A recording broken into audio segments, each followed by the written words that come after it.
जालना शहराजवळच्या खरापुडी येथे आज पहाटे 4च्या सुमारास आग लागून 8 ते 10 दुकानं जळून खाक झालेत। सुरुवातीला एका स्क्रॅपच्या दुकानाला आग लागलेली होती, त्यानंतर शेजारील 8 ते 10 दुकानं आगीच्या भक्ष्यस्थानी सापडलेत। या आगीत एक आयशर ट्रक आणि टेम्पो देखील जळून खाक झाल्यात। 2 तासांच्या अथक परिश्रमानंतर अग्निशमन दलाला ही आग विझवण्यात यश आले। दरम्यान आगीचं कारण मात्र अस्पष्ट आहे। आपले प्रतिनिधी रवी मुंडे सध्या आपल्या सोबत आहेत। रवी, ही आग नेमकी कशामुळे लागली आहे आणि किती नुकसान झालं आगीमुळे? माधवी, खरं तर प्राथमिक अंदाज शॉर्ट सर्किटचा वाटत आहे या ठिकाणी। खरं तर त्याची तपासणी होत आहे। आगीचं कारण अद्यापही स्पष्ट नाहीये, मात्र यामध्ये खूप मोठं नुकसान झालेलं आहे। एका स्क्रॅपच्या दुकानाला ही आग लागली आणि त्यानंतर ह्या आगीने आजूबाजूची दुकानं देखील आपल्या कचाट्यात घेतली आणि जवळपास 8 ते 10 दुकानं जळून खाक झालीत। पहाटेची वेळ होती, त्यामुळे कुठलंही मदत कार्य त्या ठिकाणी मिळालं नाही। मात्र अग्निशमन दलाला या ठिकाणी बोलवण्यात आलं। जवळपास 4 ते 6 बंबाच्या सहाय्याने ही आग विझवण्याचा प्रयत्न केला आणि जवळपास 2-2.5 तासानंतर ही आग आटोक्यात आली। यामध्ये खूप मोठं नुकसान आहे। इतर काही फर्निचरची दुकानं सुद्धा आजूबाजूला होती।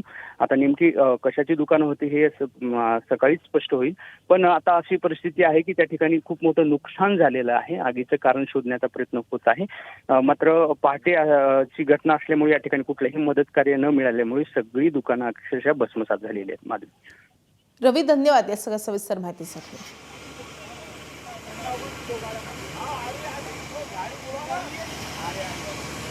तर जालन्यामधल्या खरापुडी परिसरातली ही घटना आहे। एका दुकानाला आग लागली आणि त्यानंतर ही आग पसरत गेली आणि या आगीमध्ये 8 ते 10 दुकानं जळून भस्मसात झालेली आहेत। यामध्ये काही वाहनांचंही नुकसान झालेलं आहे। या दुकानदारांचं मोठं नुकसान झालंय। जीवितहानी झाली नसली तरी दुकानदारांचं आर्थिक नुकसान मात्र मोठं झालंय।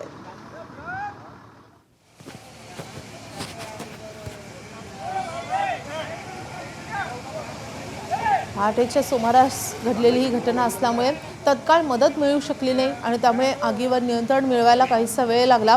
मात्र त्यानंतर अथक परिश्रमानंतर ही आग आटोक्यात आणण्यात आली। जालन्यामधली ही घटना आहे। आपण या दृश्यांमध्ये बघू शकतो। यावरून आगीची तीव्रता किती जास्त होती याचा अंदाज येऊ शकतो। जालन्याच्या खरापुडी या परिसरातली ही घटना आहे।